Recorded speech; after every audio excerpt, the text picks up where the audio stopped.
દારૂ પીને સ્થાનિક યુવક પાણીની ટાંકી ઉપર ચડી ગયો, પછી શું થયું જુઓ। પ્રાપ્ત વિગતો અનુસાર છોટાઉદેપુર જિલ્લાના ગંજી ફળિયામાં રહેતા ઇમરાનભાઈ જુમ્મુભાઈ ઘોરી આજે દારૂના નશામાં પાણીની ઊંચી ટાંકી ઉપર ચડી જતા ભારે હોબાળો મચ્યો હતો।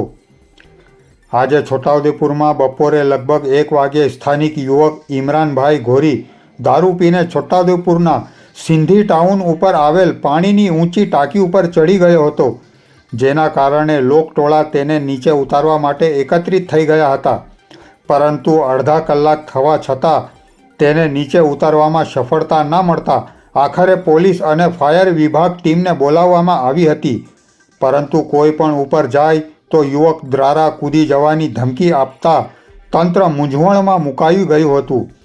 ત્યારબાદ યુવકની નાની ફૂલકી દીકરીને લાવવામાં આવી કે તેને પોતાની દીકરીને જોઈને નીચે આવી જાય। ફાયર વિભાગના 2 માણસો તેની દીકરીને લઈને ઉપર ચડવા લાગ્યા।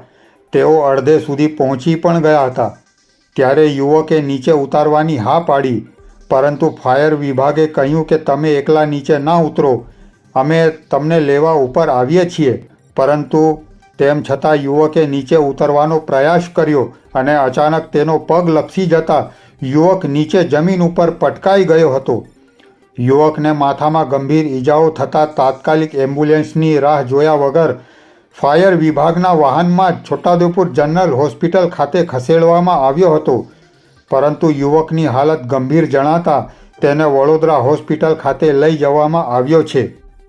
પ્રિય દર્શક મિત્રો, આવા જ લેટેસ્ટ સચોટ અને નિષ્પક્ષ ન્યૂઝ નિહાળવા ક્રાંતિ ન્યૂઝ ચેનલને હમણાં જ સબસ્ક્રાઇબ કરી લેશો અને આપની મહત્વપૂર્ણ લાઇક કોમેન્ટ જરૂરથી કરશો। ધન્યવાદ। ક્રાંતિ ન્યૂઝ, અહેવાલ પઠાણ યાકુબ રઝા, છોટા ઉદેપુર।